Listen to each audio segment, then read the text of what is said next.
जय हिंद मेरे प्यारे दोस्तों, तेजस टॉप क्लासेस में आपका स्वागत है। आपके लिए आज मैं त्रिकोणमिति का अनुप्रयोग लाया हूँ, जिससे कि आपके पेपर में 7 नंबर का क्वेश्चन पूछा जाता है। 1 नंबर आपका बहुविकल्पी होता है और प्लस 6 नंबर का लॉन्ग क्वेश्चन देता है। 6 नंबर का लॉन्ग क्वेश्चन देता है। इसमें अथवा करके 1 या 2 त्रिकोणमिति का अनुप्रयोग से रहेगा। एक क्वेश्चन आपको करना पड़ता है। कितने नंबर का होता है? 6 नंबर का। तो आइए हम स्टार्ट करते हैं। त्रिकोणमिति का अनुप्रयोग में केवल समकोण त्रिभुज का यूज होता है। तो पहले सर हम समकोण त्रिभुज जान लेते हैं। समकोण त्रिभुज क्या होता है? तो सर वह त्रिभुज जिसका एक कोण कितना हो, 90 डिग्री हो। इसे एग्जांपल हम मान ले रहे हैं ए बी सी। तो इसमें आपका बी जो है 90 डिग्री है। तो हम कह सकते हैं सर एक प्रकार का कौन सा त्रिभुज है? समकोण त्रिभुज है। आइए आगे बढ़ते हैं। हम लोग जानते हैं कि त्रिकोणमिति के अनुप्रयोग में समकोण त्रिभुज में 6 त्रिकोण के उत्पाद पढ़ते हैं, जिसका यूज हम त्रिकोणमिति अनुप्रयोग में करेंगे। सबसे पहले आइए कुछ हम लोग जान लेते हैं। इधर कुछ वर्ड है, ध्यान दीजिएगा। एग्जाम्पल फॉर वर्ड है उन्नयन कोण। उन्नयन कोण, उन्नयन कोण क्या होता है? और एक होता है अवनमन कोण क्या होता है। तो आप जब भी सवाल लगाएंगे तो आपको हमेशा इसका जिक्र किया जाएगा, उन्नयन कोण और अवनमन कोण। उन्नयन कोण क्या होता है, ध्यान से देखिएगा।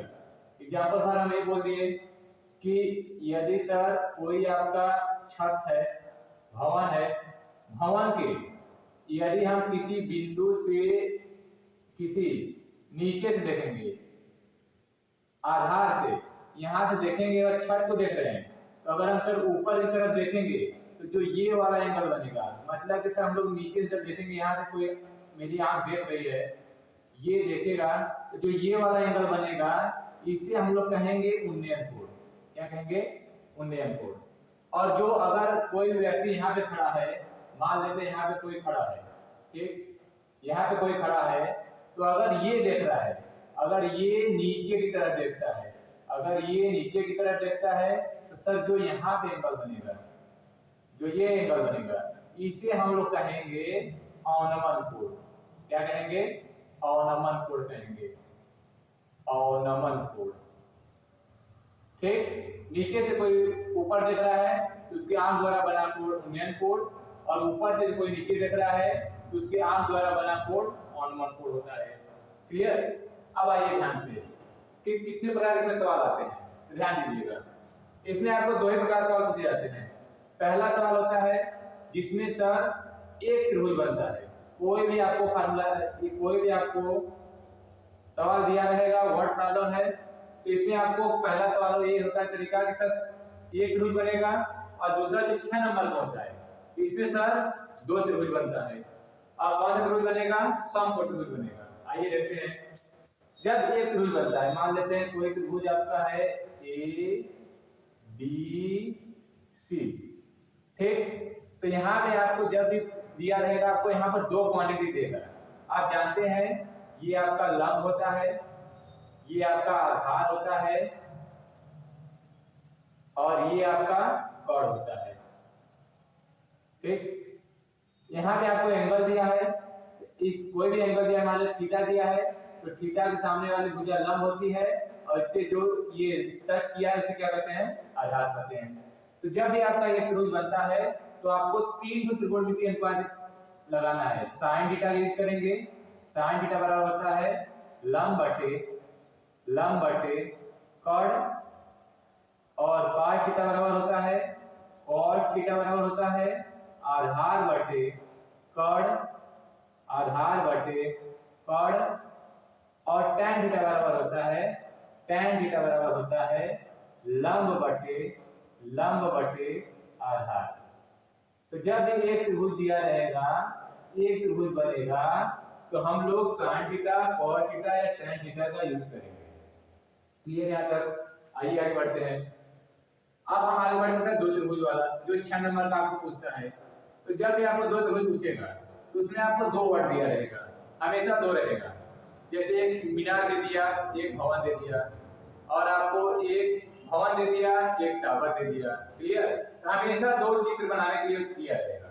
एग्जाम्पल अगर हम बोल दें तो जैसे हम कह दिए कि ये मीनार है, ठीक, तो आप लोग जानते हैं, ये भी जरूरी है कि सर जो ऊपर वाला भाग होता है इसे हम लोग शीर्ष कहते हैं।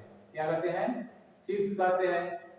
और जो नीचे वाला भाग होता है, नीचे वाला भाग, इसे हम लोग आधार कहते हैं, आधार कहते हैं, या इसी को एनसीईआरटी बुक में पाद कहते हैं। क्या कहते हैं जी? पाद दिया, ठीक। अगर यहाँ पे बात करते हैं, ये आधार है, मान लेते हैं आपको कुछ भी दे सकता है, इसका मीनार है, ठीक, मीनार है, यहाँ पे आपको हो सकता है टावर हो सकता है, ठीक, टावर हो सकता है, ठीक। अब यहाँ से क्या कर रहे हैं कि एक भवन है, इधर एक भवन है, ये आपका क्या है? भवन है। तो ये भवन है, तो हम मान लेते हैं भवन से यहाँ से देख रहे हैं, और यहाँ से भवन के पास से देख रहे हैं। यहाँ पे आप देख रहे हैं कि आपको यहाँ पर दो समकोण त्रिभुज बनता दिखाई दे रहा है। अब मान लेते हैं ये A है, ये B है, ये C है, ये D है, ये E है। तो जब भी आप देखेंगे 6 नंबर के क्वेश्चन में आपको हमेशा दो त्रिभुज बनता हुआ दिखाई देगा। अब कौन सा? समकोण त्रिभुज। देखिए पहला बना है ABE, एक समकोण त्रिभुज यहाँ बना है, तो यहाँ क्या लेंगे? त्रिभुज ABE, ठीक। और दूसरा त्रिभुज कौन सा बना है? ACD। ये नाम थोड़ा आप प्लेस कर सकते हैं, तो यहाँ क्या हो जाएगा?